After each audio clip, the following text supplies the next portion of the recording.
যদিও শক্তির বিচারে একদল বাঘ হলে আরেক দলকে বলা হতে পারে বিড়াল, তবে তা সত্ত্বেও ব্যাট হাতে অজিরা যা করলো তাতে নতুন একটা বিশ্ব রেকর্ড দেখলো ক্রিকেট বিশ্ব। ক্রিস গেইলের মতো হার্ড হিটাররা যা করতে পারেননি তাই কিনা এবার করে দেখালেন ট্রাভিস হেড। একের পর এক 4 ছক্কায় কাঁদিয়ে ছেড়েছেন স্বাগতিকদের। স্কটিশদের বিপক্ষে অজিদের দাপট দেখানোর বাকি গল্পটা এই প্রতিবেদনে। 4 ছক্কার নাট্যমঞ্চ যদি হয় টি-20 ক্রিকেট, তবে সেই নাটকের নায়ক বোধ হয় অজিরা। যেভাবে শর্টার ভার্সনে দুনিয়ায় রাজ করা শুরু করেছে তারা, তাতে অচিরে এই ফরম্যাটে সেরাদের সেরা হয়ে যাবে মাইটি অজিরা। স্কটিশদের কপালটা এদিন বেশ ভালোই বলা যায়, নয়তো যেভাবে ব্যাট করছিল ইয়েলো আর্মি তাতে পুরো 20 ওভার খেলতে পারলে নির্ঘাত লজ্জায় নাক কাটা পড়ত স্কটিশদের।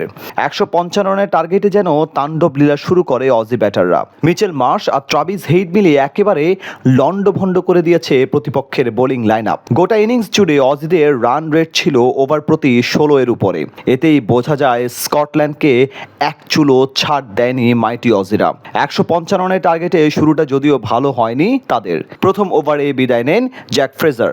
নিজেকে বড্ড অভাগাই মনে করতে পারেন তিনি, কারণ রান বন্যার ভিড়ে তিনি বিদায় নিয়েছেন মোটে 0 রানে। এরপর থেকেই হেড মার্শ তাণ্ডব। দুজন যেন পাল্লা দিচ্ছিলেন কে কত দ্রুত রান তুলতে পারেন সেটা নিয়ে। ঠিক যেন পাড়ার ক্রিকেটের মতো, এক ওভার হেড তো আরেক ওভার মার্শ মিলে তুলোধুনো করতে থাকেন। এর মধ্যে পাওয়ার প্লের শেষ 2 ওভারেই সবচেয়ে বেশি তাণ্ডব চালায় এই দুই ব্যাটার। 3-4 ও 3 ছক্কায় পঞ্চম ওভারে মার্শের ব্যাটেই আসে 30 রান, আর ষষ্ঠ ওভারে 5-4 এবং 1 ছক্কায় হেড করেন 26 রান। সেই ওভারের প্রথম বলে 4 হাঁকিয়ে হেড তুলে নেন নিজের 50, তাও কিনা আবার মাত্র 17 বলে।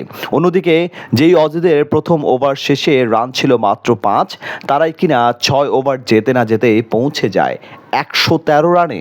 আন্তর্জাতিক টি-20-র পাওয়ার প্লেতে এর থেকে বেশি রান আর কেউই কখনো তুলতে পারেনি। পাওয়ার প্লে শেষ হতে না হতেই নিজের উইকেটটা বিলিয়ে দেন মার্শ। বিদায় নেন 12 বলে 39 রান করে।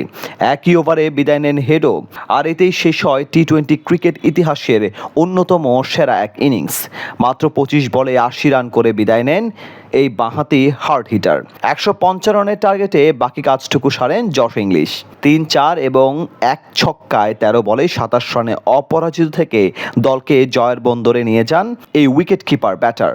7 উইকেটের জয় পায় অজিরা, তাও কিনা আবার মাত্র 58 বলেই 156 রান তুলে ফেলে তারা। এর আগে টসে জিতে স্কটিশদের আগে ব্যাটিংয়ে পাঠায় অজিরা।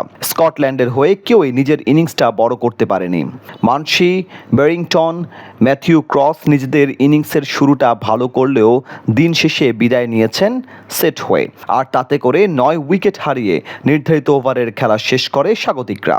নিজেদের খাতায় যোগ করে 154 রান। আর দ্বিতীয় ইনিংস তো এক ট্রাভিস হেড ঝড়ই সামলাতে পারেনি তারা।